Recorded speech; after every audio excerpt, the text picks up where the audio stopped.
Hi hello வணக்கம். எங்களோட பயணத்தோட continuation தான் இது. ஸோ தங்க பிள்ளைக்கு வந்து கேப் வாங்கலாம் அப்படின்றதுக்காக போயிருந்தோம். ஸோ அந்த இழுக்கிறது வந்து நான் நிறைய பேர் போட்டிருக்கத பார்த்துருக்கேன். என் ஹஸ்பண்ட் வந்து அந்த மாதிரி ஒரு ஷால் கூட இருக்குது, அது வந்து தலையில் கவர் பண்ணுற மாதிரி வண்டியில் போகிறப்ப யூஸ் ஆகும் அப்படின்னு சொல்லியிருந்தாரு. ஸோ உங்கள் யாருக்குன்னா அது தெரியும்னா கண்டிப்பாக அந்த லிங்க் எதாவது இருந்தால் கண்டிப்பாக கீழே ஷேர் பண்ணுங்கள். அப்புறம் நாங்கள் அங்கே ஆஃபீஸ்க்கு போனோடனே அங்கே வந்து அது திம்பி இருந்தது பார்த்தேன்.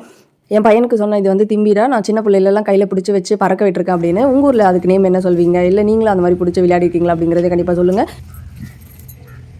சக்கரவள்ளி கிழங்கு பழம் பறிச்சிருந்தோம். ஸோ இது கசகசா மரம்னு சொல்கிறாங்க, எங்களுக்கும் எக்ஸாக்ட் நேம் வந்து தெரியல. ஸோ தங்க பிள்ளைக்கு ஆனால் இந்த பழம் ரொம்பவே பிடிக்கும். ஸோ போகும்போதெல்லாம் சாப்பிடாம வரவே மாட்டார், அதனால் கொஞ்சம் நாங்கள் பறிச்சுட்டு இருந்தோம். அப்படியே சாப்பிட்டு முடிச்சுட்டு தங்க பிள்ளையோட புது கண்ணாடியும் புது கேப்பையும் போட்டுட்டு கிளம்பியாச்சு. நம்ம கேப் வாங்குறது பெரிய விஷயம் இல்லை, அதை பத்திரமா வச்சுக்கணும்ல.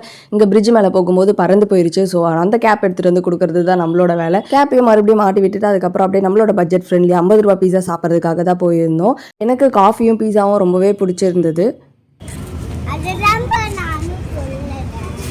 நம்ம குழந்தைங்களாம் புதுசாக ஏதோ ஒரு விஷயம் பார்க்கும்போது அவங்க கேட்குற கேள்விக்கு நம்மளால் பதில் சொல்லவே முடியல. அதே மாதிரி இந்த தேனி கூட பார்த்துட்டு அவ்வளோ கேள்வி கேட்டார். எப்படியோ ஒரு வழியாக சமாளித்து பதில் சொல்லி வீட்டுக்கு கூட்டிகிட்டு போயாச்சு. உங்களுக்கு இந்த வீடியோ பிடிச்சிருக்கோன்னு நினைக்கிறேன். நெக்ஸ்ட் வீடியோவில் பார்க்கலாம். பாய்.